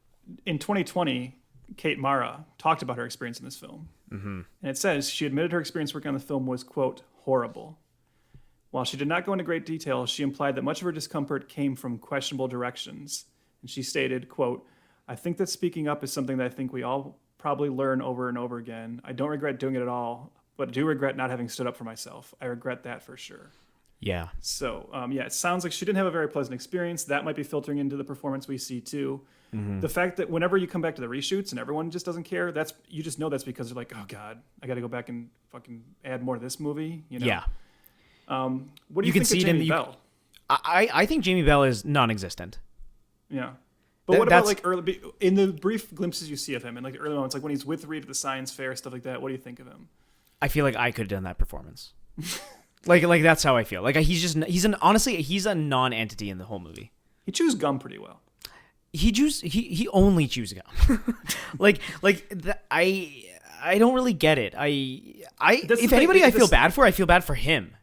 Well, the strange thing is, like, the casting of him was kind of the one that was, like, the most bizarre, right? Because typically Ben Grimm is, like, kind of, like, you think of it like a Ben Chiklis, right? Like, or you think of a Michael Chiklis, sorry. Ben Chiklis. You think of, like, a big, gruff guy, right? And so that was, like, that was an interesting, intriguing idea to be like, well, our Ben Grimm is going to be this, like, little kind of scrappy kid, right? Sure. Who still comes from this tough background and still is kind of more like the out-of-place member of the team. And then you get Jamie Bell, and it's like, oh, okay, they might be doing something interesting with this. No, they don't. No. And that's the weird thing. It's like, okay, why did you bother then? Yeah, and that's why, like, if there's any actor I actually feel bad for, is Jamie Bell. Other than meeting his wife, him and Kate Mara are married, so they met on this film. Yeah. Some happy ending. Can somebody please give Tim Blake Nelson a Marvel villain role? Can we give this guy? Can we get this goddamn guy a break? Yes. He was set up to be the leader in the Incredible Hulk movie, which we never got a sequel to. He was initially brought into this film to play Harvey Elder, the Mole Man, who is the villain that the Fantastic Four fought in their first ever issue in the comic books, a classic Marvel villain, or classic Fantastic Four villain in particular. And at some point, they decided not to use that character anymore, and they said, well, we'll still keep Tim Blake Nelson. We'll change Harvey Elder into just Harvey Allen, a government stooge. Yeah. Come on, guys. Tim Blake Nelson has got the short end of the stick twice now. And he's don't awesome. In the credits, I think they label him Agent Allen. They don't even give him his first name. Yeah, I think you only know it's Harvey because there's one point where Reed says Harvey's here. Yeah. That guy's awesome when he shows up, and it's a shame that he keeps signing on to these for a promise of something later. But yeah. And I don't. Reggie Cathy is pretty good as Dr. Storm, I suppose. But again, I think that's just because he's got maybe one of the coolest voices of all time. Yeah. The failures of my generation are the opportunities for yours. There are no greater minds than the ones in this room. Is he going to give a speech? He's gonna give us. But you're going to have to all come together. Each of you working together with a level of commitment and collaboration, putting aside petty squabbles, if you want to fix what my generation broke. If you can do that, work together, then you can change the course of history. Yeah, great voice. Great voice. Can you imagine if I had that voice, how much better this podcast would be? Oh yeah, I would be silent. I would just listen to you the whole time. Yeah. So that's the main ones. Toby Kebbell as Dr. Doom, or as Victor Von Doom. I think he's pretty good when he's Victor. I think once he's Doom, you can just tell it doesn't give a shit. That voice performance is like, I mean, again, maybe that's just that. Maybe that's the way it told him, like, hey, play it like you're just like dead emotionally. Well, guess what? That's not interesting. Yeah. But that's about it. Like, again, the performances are meh to meh. It sounds so like just boring to say it like that, but that's what it is, right? Yeah. Okay. I just want to make sure we cover that because sure. I do think I don't. Like you said, we don't like being mean about actors, and I think these are all actors who have proven themselves enough in other places. You know, like no one's going to say like, oh, Miles Teller sucks because of Fantastic Four. Yeah, we'll go watch Whiplash. You know, Michael B. Jordan has proved himself 10 times over since this movie. The Thing looks awesome. Yeah, I do like The Thing. You know what? I really that design is pretty cool, and I really like how the eyes come through on it. Yeah, same. And he actually looks like he broke out of a big rock. Like, I like that. It adds to that body horror aspect. I like that. I know people were up in arms about his eyebrows. Like, oh, he doesn't have the big eyebrows. And I was like, who gives a fuck? Like, but I thought he looked great. I thought the CGI looked good too. Like, I really did.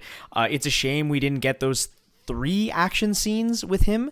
I guess the budget was cut like $30 million, like right before they started filming. But yeah, they had at least 3 big action set pieces with The Thing that are completely gone from the movie, and that would have been cool to see. I don't know. Oh! Speaking of performances, we have to give we didn't even think about this. Can we give a shout out to the real MVP of the film? Sure. Tim Heidecker from Tim and Eric, in his brief appearance as Reed Richards' dad. Did you notice that was him? No, I've never seen Tim and Eric. This podcast is canceled. We're done. I'm fucking done with you professionally. All this time, I thought I knew you. I was waiting for this moment. I knew it was gonna happen. I know you guys talk about it in the group text all the time, and I'm just like silently in the corner. But it's that kind of thing where like Tim and Eric, they're like known for like just like super strange, bizarre, surreal comedy. Right. And the fact that he just briefly pops up in this meaningless, like, I think like 2 lines where he's just mad because Freed's experiment as a kid, like, cuts the TV out while he's watching a football game. Not since Bob Odenkirk showed up in Little Women has there been a cameo this distracting. Yeah. So I mean, that's the cast. That's the movie in general. It's all not right, good. Let's get tranked. Let's be a trank setter. Tranks for the memories. This trank's full. Look, I'm gonna be trank with you. That's a good one. Oh, I got another one, but you need to go. Okay, hold on. You go. I know. I gotta think of one. Don't help me out. Fuck. Do you have one for me? Give me one. Do you have one? No, I got a good one. I ain't giving it to you. Oh, god damn it. Okay, hold on. He must have been tranky while making this movie. Well, I think we should get to the real meat and potatoes of it, or should I say the beans and tranks? Fuck, that was a good one. Son of a bitch.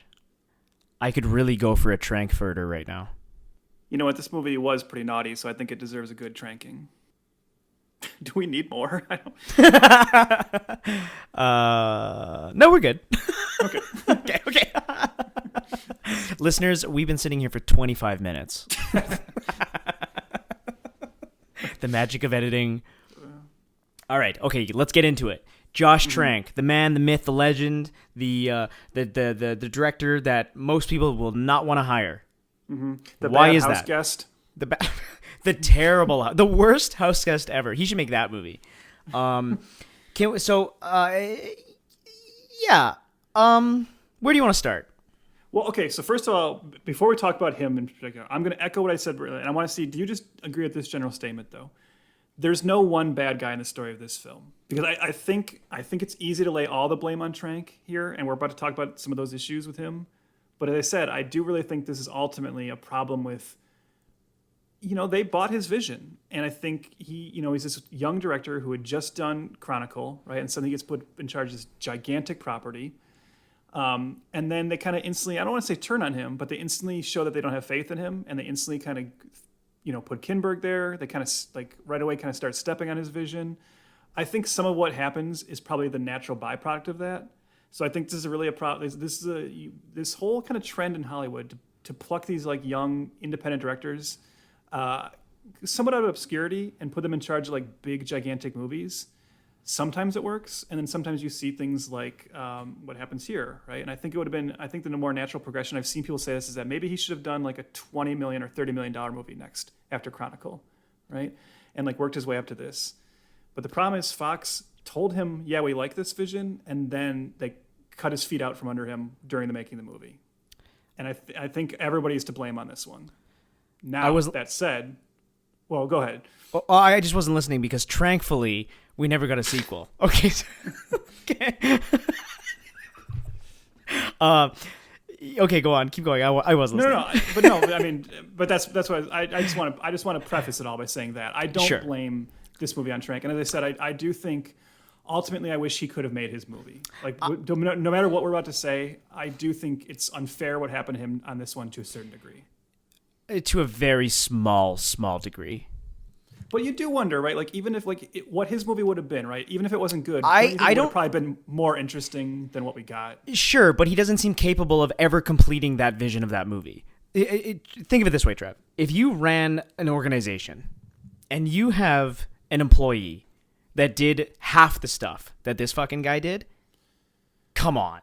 Yeah, but that's the thing is how much of it was he always going to do that, or was this? And not that I'm saying this is any excuse, and it's not. But I'm saying how much of it was him like petulantly acting out when he saw the writing on the wall. But that to me tells me that he's just not cut out for this. Oh, I think you're right. But but there is an alternate reality where he was just left to his devices and left to make his movie. And I'm just saying, and you know what that movie is? That movie is Capone, and it is god awful. Well, but that's a different genre, right? Like, I know. Chronicle is good, so I don't know. I think there's a possibility his movie could have been interesting. But that said, yes, now let's talk about all the crap that goes on with Josh Trank. Okay, this guy is a crazy person. When he was making this, he was mean. He yelled. He screamed. He showed to. There's reports that he showed up at work drunk, high, something, under the influence. Fox had put him in like a residency, like a house for him for rent free, and he reportedly, with the help of his dogs and him acting out against Fox, caused $100,000 of damage. Everything we're going to say, by the way, of what he did allegedly, nobody has come to his defense. Actors, producers, there's been many people been asked the questions, or at least talked about in the 6 years past of this movie coming out. None of them have denied anything. There's one person who's defended him, and that's Toby Kebbell. But like half-heartedly, yeah. Yeah, well, he just said he did. Toby Kebbell said, "I tell you, the honest truth is, Trank did cut a great film that you'll never see. That's a shame. There's a much darker version, you'll never see it." And that's about the biggest defense we've gotten of Trank. Everything else, though, is like, yeah, no, this guy was insane while we were making this movie. Yeah, they said, like, as they were filming the movie, I had this thing in front of me. Where did it go? Sure. Yes, he said, by several accounts, he resisted all help during making the movie. He holed up in a tent and cut himself off from everybody, says one high-level source. There was apparently, like, around his monitor, he put up just a black tent around it and would just be in there by himself and, like, wouldn't let people talk to him. Yeah. He almost got in fistfights with Miles Teller. I guess they clashed quite heavily. Well, you know why? He looked at Miles Teller's face. Oh my God. If you're Miles Teller, man, you just gotta expect, you're gonna get in fistfights with your director, your co-stars, everybody. Yeah, you gotta expect the punch in the face. Miles Teller must be loving the pandemic. He gets to wear a mask everywhere he goes. You son of a bitch. Doesn't he play Goose's kid in Top Gun Maverick? I think so, yeah. I think so, yeah. Also, another crazy thing that Josh Trank did is he slept with a gun on his nightstand because he was mad about the message boards talking shit about him, and he was threatened for his life. So he slept with a gun on his nightstand, which, at the end of filming, he gave back to Fox. Which is like, what? What a nutcase. So regarding even that message board thing, he says, I was getting threats on IMDb message boards saying they were going to shoot me. I was so fucking paranoid during that shoot. If someone came into my house, I would have ended their fucking life. When you're in a headspace where people want to get you, you think, I'm going to defend myself. Yeah, from a Hollywood Reporter article talking about all this like on-set chaos back from 2015 by Kim Masters, it also says that in terms of how he would interact with the actors, it says he was pushing a gloomy tone on them. During takes, he would be telling cast members when to blink and when to breathe. He kept pushing them to make the performances as flat as possible. So as I said, that kind of goes back to my theory about him wanting them to kind of seem like they're maybe on the spectrum or something. But I'm sure the actors were just like, what? Why can't we just do the performances we think we're here to do? You know? Yeah. Yeah. The guy seemed like he was kind of a tyrant. And honestly, you said the word, like a petulant child acting out. And it's interesting because earlier this year, there was that incredible profile piece on him that I'm guessing you read in the lead up to Capone. Did you read that? Yeah. It was like soup. Yeah. Yeah. And it was really like, because it's a very fascinating like look into him. And it's not that I'm looking to like defend anything he's done, but you kind of read it and you think, this is a guy who has some potentially has some issues and needs help. Yeah. And unfortunately is not looking to get that help, I think, or at least in the ways maybe that would be most beneficial. Yeah. And it really does sound like, coming off of Chronicle, I think he was definitely given too much too soon and he snapped under pressure. Yeah, definitely. And we see that happen a lot, unfortunately. And unfortunately for him, it happened during the making of this gigantic movie. And he took it out on kind of everyone around him and on the production. And basically put himself in a position where this is where I can finally make my final thesis on what I said about how I wish he'd been able to make his film and how I think his version would have been better. But the thing is, he's ultimately responsible for putting himself in a position where that's impossible and nobody wants it, right? You think of like the Snyder Cut thing, and like Zack Snyder I don't care about the Snyder Cut, but there's an entire fan base of people who really fought for it, advocated for it. His cast liked him and defended him and wanted it to happen. And as you said, Josh Trank basically put himself in a situation where everyone's just done with him. And he wasn't even allowed to film the scenes he would need to make another cut. Mm-hmm. He just shot himself in the foot consistently during the making of this. And he just he won't and lost his Star Wars job and it's just like. And the guy just won't shut up. And not that I'm saying to just silence a director or anything. That's not what I mean. But bro, stop. You've dug a hole already so deep. Stop talking about it. Like you said, he needs some sort of help in some sort of way, or I don't know. I don't want to armchair fucking therapize this. You know what I mean? I don't want to do that. I don't like that. But I do. I mean, the guy sounds like a kind of a bad dude during all the making of the movie. I do wish him the best, but bro, just fucking put your phone away. Like a lot of these celebs, put your phone away. Get rid of it. So I like to say how me and Trev have our Letterboxd accounts where we log and track all of our films. Check your podcast app. They're there. Their links are there. Well, November 22nd, 2019, so fairly recently, Josh Trank created a Letterboxd account, and he reviewed, at that point, one film. And it was Fant4stic, 2015. He rated it 2 stars out of 5. And I'm going to read you his review. Fant4stic. Huh. Okay, first of all, I thought it would be great if I searched FF 2015 and the shit wasn't even on here. Low-key, I kind of was hoping it wasn't. But it was. And I'm here. Anyway, where to begin? The movie is all right. I was expecting it to be much worse than it was. I literally haven't seen it since 2 weeks before it came out, and I was in a heavily fucking traumatized state of mind. Why? Save that for another time. Anyway, movie review. Great cast. Everyone in the film is a great actor, and overall, there is a movie in there somewhere, and that cast deserves to be in that movie. Everyone who worked on Fant4stic clearly wanted to be making that movie, but ultimately, it wasn't. Did I make the movie they deserve to be in? To be honest, I can't tell. What I can tell is there are 2 different movies in one movie competing to be that movie. Is there a hashtag release the Trank cut? Doesn't matter. I'm not Zack Snyder. Zack Snyder is a storied, iconic, legendary filmmaker who has been knocking it out of the fucking park since I was in high school. Me? Then? I was 29 years old, making my second film, in a situation more complicated than anything a second-time filmmaker should have ever walked into. That said, I don't regret any of it. It's a part of me. And I just hope Peyton Reed makes the next Fantastic Four and crushes it, and then I get a cameo. Anyway, that's it. Fant4stic. You know what, though? That's actually a pretty decent review. Yeah. To give credit where credit is due, right? Yeah. I don't know if it benefits him to, again, open up and talk about the movie like that. Yeah. I mean, maybe it was just kind of mentally a relief for him to finally say his piece. But I basically agree with everything he said, except I don't really want him to have a cameo in the next Fantastic Four. No. And I know. Nor do I want Peyton Reed to direct it. Well, funny you say that because supposedly, we'll see how it all goes, but the Kevin Feige of the Marvel Studios fame has revealed actually December of 2020 that John Watts, the director of all the Spider-Man films at this point, the MCU Spider-Man films, is going to direct the Fantastic Four MCU film. So it's on the docket. It's on the docket. So we are getting them again, and a new version of them. Yeah. I don't know. So is there any that moment where he says this cast deserved better, right? Do you agree with that to the degree that after this movie came out, there was brief moments of talk where there was, you would see like the stories of maybe they're going to plow ahead of the sequel anyways, right? Because they have this cast under contract. Yep. And especially since this actually was the one where they were thinking of crossing this over with the X-Men universe. They even did that. There was a photo shoot where they had this cast with the X-Men cast together.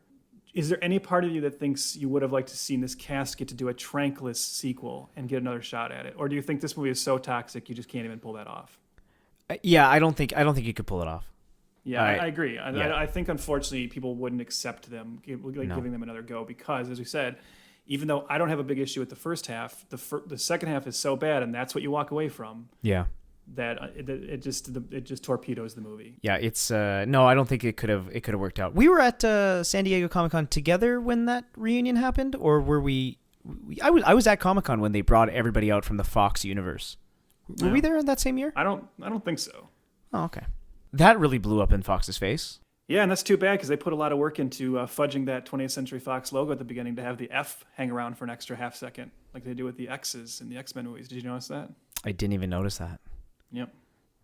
That's not good. So I see just an F. I'm thinking like fuck. Well, you're right. Yeah, that was a. And then you maintain that through the rest of the movie. Yeah. Oh, so good. yeah, ultimately a movie that is the backstory of the movie is way more interesting than the movie itself. Yeah. I would kill for like an in-depth documentary about this movie someday where everybody can actually sit down and really say their piece and not be hidden behind, contracts that don't allow them to speak and all this stuff. Or a great like oral history book about this. But ultimately, as I said, look, to me, I think I still consider it like a hot take to say I think this movie is just like a D as opposed to an F, ironically enough. But that's how I feel. I think Trank is right in that you can see the good movie that exists in it, but it's unfortunately just buried under, as we've said, this will be the third time I said it now, a Frankenstein's monster of a just too many voices, too many conflicting opinions of what this movie should be. And just nothing rises to the surface. And what a terrible, terrible third act. That can't be said enough. So yeah, I think that'll do it for. But it does have a big blue sky beam. Oh, we totally forgot to mention that. Right. It's probably because we were confused what movie we were watching because we've seen how many blue sky beams at this point. Yeah, this isn't even the first big blue sky beam of our podcast. We got one in Battleship too. Yes, that's where it was. Oh, speaking of that, you know what we should do as we wrap up here, because we have forgotten to do it consistently.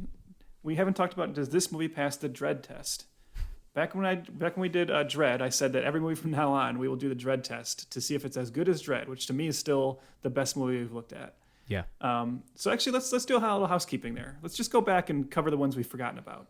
Okay. Wild Wild West. Does Wild Wild West pass the Dread test? No. No. Catwoman. Does Catwoman pass the Dread test? No. No. Battleship. Does Battleship pass the Dread test? No. What about Spawn? Does Spawn pass the Dread test? Yes. No. I'm just joking. It's terrible. And finally, does Fant4stic pass the Dread test? That's a hell no. Yeah. Congrats, Dread. You're still on top. Well, continuing with failure to franchise does February. We're going to be looking at 2011's I Am Number 4. Our first foray into the young adult series crap. No spoilers. I've actually never seen it, so I might love it. It might actually pass the Dread test, so who knows? I've never seen it either. This is a first-time watch for both of us. So, yes. Yeah. It's an occasion. What we just realized, too, it is almost the 10th year anniversary of that film, so that is insane. Yeah. But yeah, so that's what we'll be doing next episode.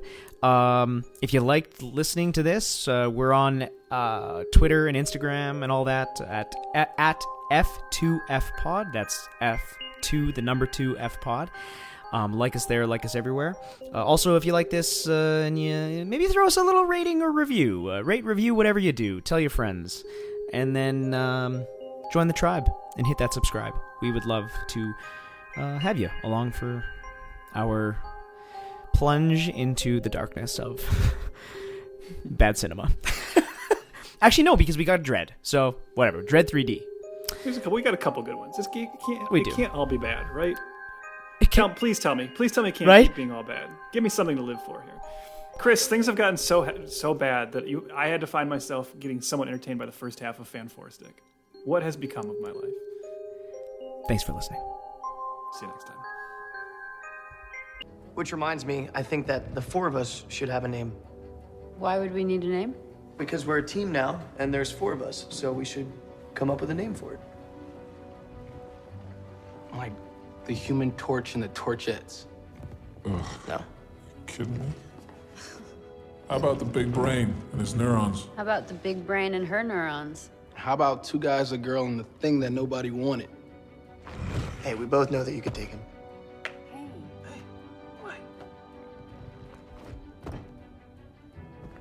Come a long way since the garage. Gotta say, it's fantastic. Say that again? It's fantastic. Yes, it is. Guys, I got it. Ready? Yeah.